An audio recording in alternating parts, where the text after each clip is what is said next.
Hey, what's up guys? This is Jeff with Gamestork, and I hope you have your shovel because it's time to dig into some Nintendo Switch news. Man, was that lame. Anyway, let's continue.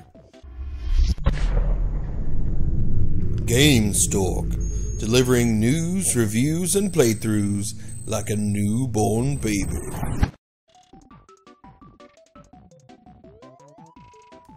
Well, the first set of news is pretty awesome. Let's just say, surprise! Retro City Rampage DX is coming to the Nintendo Switch eShop. This marks the award-winning Send-Up's 14th platform to launch officially, something like that. It's everywhere.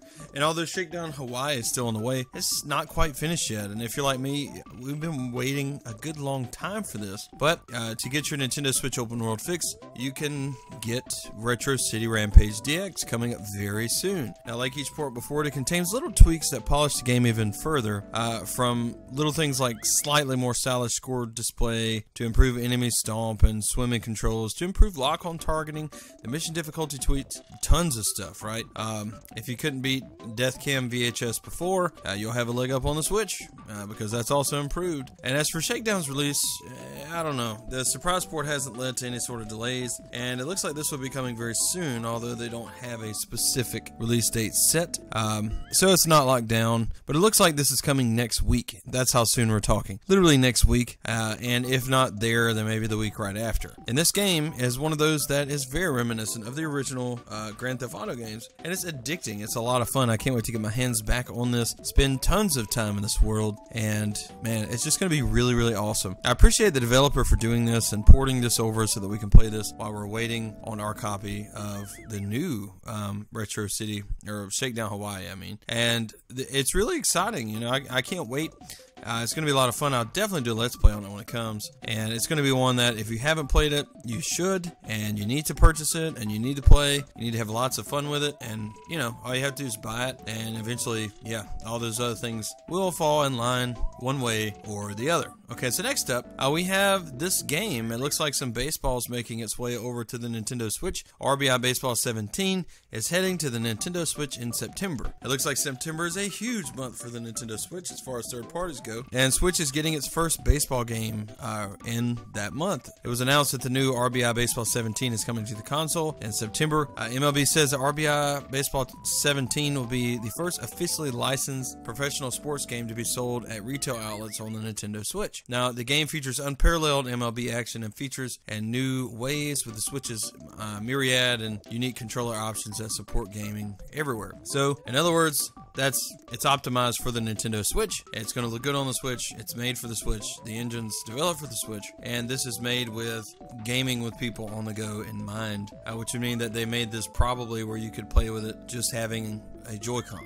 So, a brief overview of the game is RBI Baseball, which has a long-featured, fast-paced, and fun gameplay, is a full 9-inning game in less than 20 minutes with easy-to-use controls. The game features season, postseason, exhibition, and local multiplayer, including season, saving, and simulation capabilities. All 30 MLB ballparks are rendered in stunning detail, and teams feature the latest rosters and regular updates. Players can modify lineups with complete MLB rosters or classic rosters, allowing them to play their game their way. And this seems really cool. It seems really solid. I'm all about giving stuff the benefit of the doubt, and this game looks really fun to me. It's one of those that I will absolutely try out, and we'll just see how it works once it gets here. But as far as I'm concerned, you know, it's one that I'm definitely going to try and see about. You know, I don't think I've ever really played baseball on the go. You know, no, actually I haven't, and I'm excited to give it a shot. The next bit of news is Morphite, which is making its way to Switch, and guess what month? You'll never guess which month. September. Out in September, that's right. Morphite is in the works for the Switch.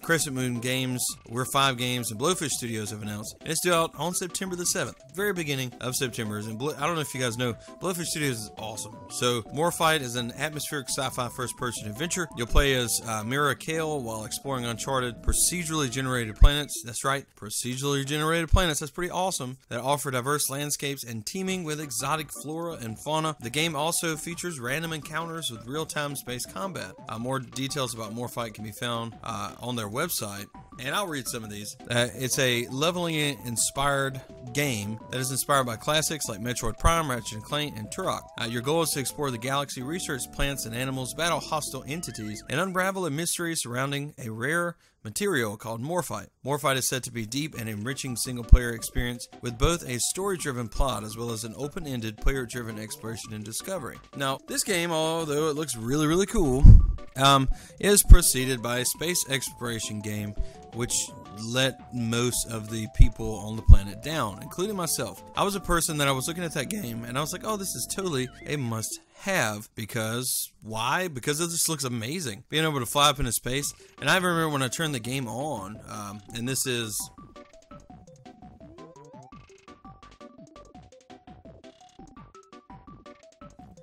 No Man's Sky, obviously. I just realized I didn't say the name. But, man, this game, when you first take off from your planet and you shoot up into space and you experience shooting out from orbit and all that stuff, it's really awesome. And it really captured, like, this exciting thing in me that I've never really been able to experience, you know, bursting through an atmosphere like that. And the just, like, large areas of this game and being able to literally fly through these entire planets was really impressive. But then something happens, you realize that this No Man's Sky is filled with nothing.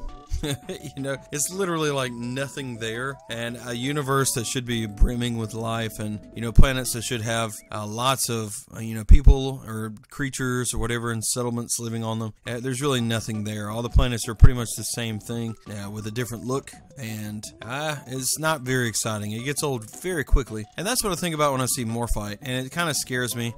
But if they have a rich story and kind of, I'm not saying to hold your hand the entire time, but at least kind of urge you, or, you know, nudge you to go in a certain direction to achieve what the game wants you to achieve. And yeah, I could see this being really cool. I do like the art style, and I'm excited to try it out because No Man's Sky did have a lot of potential. It just didn't live up to the potential is the problem. So it looks like this one could. We'll find out in early September and see what this thing's all about. It's really neat, and I cannot wait. The next bit of news might come as some really welcome good news to really two sets of people. One, people who like Kamiko, because this game is a lot like Kamiko on the Nintendo Switch. It might actually go further, push more, and be more in-depth and awesome. And number two, people who originally invested in this on the Kickstarter page back in 2013, which is Hyper Light Drifter.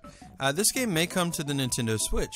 Now, in 2013, one of the final stretch goals was to add a Wii U version. Now, the version never came because Hyper Light Drifter released so late in the life cycle of the Wii U, they felt it wasn't justified to attempt to create a port for a dying console. Now, fans have taken to Twitter to ask if the game would ever come to the Nintendo Switch. One person, Ken Masters on Twitter, I said taking to YouTube, it's actually Twitter, said, "I'd gladly pay full price if you guys can get this title to the Nintendo Switch." And Alex Preston said, "Looking into it." So, if nothing else, we know that they're, you know, actively looking into this, unless he's just doing some PR thing, you know, just to say what they want to see. And maybe they haven't looked into it, I don't know. But if this game does come to the Nintendo Switch, it seems like a really good fit because Kamiko is very well received. It sold very well, and this is an exploration kind of dungeon type game that looks like a lot of fun, first of all, and then second, it looks like it'd be a great fit for the Nintendo Switch. I know that I'm excited about it, and hopefully you will be too. As these games do come to the Nintendo Switch, it's my hope that, you know, people like me and you can purchase these and show our support. The next bit of news comes in. Hackers have begun dumping Switch saves and also unlocked backup saves is what they've done. So the begin's pretty clear. They'd like a secure platform for the Nintendo Switch, and what company wouldn't? I mean, Nintendo's typically on top of their security, yet that hasn't stopped hackers from tinkering with the system.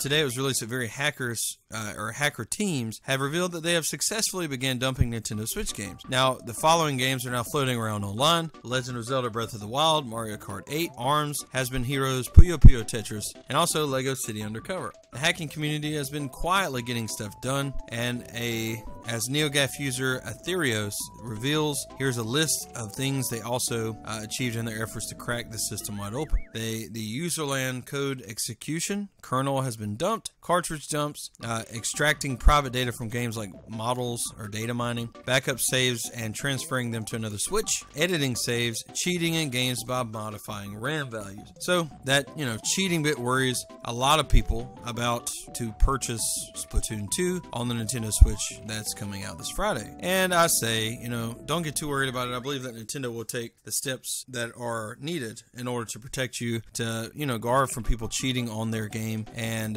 really look out for us. Now, I will tell you, even though these are dumped, a lot of people go out and grab these games and support this. But if you really love the Nintendo Switch, you really love your console, whether it be PlayStation or anything, what you need to do is you need to support them by purchasing their games. Because if everyone were to quit purchasing games, they wouldn't make any more games because they wouldn't make any money. So as you think about this, before you grab one of those ROMs or try to hack something or whatever, just imagine a world where there's no more money being made from these gaming companies and they quit making the games. I don't know about you guys, I'd be pretty sad to see The Legend of Zelda go. I'd be pretty sad to see Mario go and things like that. Tons of stuff on different consoles, in which I would just love to, you know, have those stick around. And in order to do that, we have to, you know, use our wallets to speak to these companies and tell them that we want them to continue making these games. So the last bit of news today is that the tiny Barbarian DX gets some retail love on the Nintendo Switch. It is coming to retail shelves near you. And because we know, you know, you're not tired of reading about Nicala's support on Switch, here's some more news.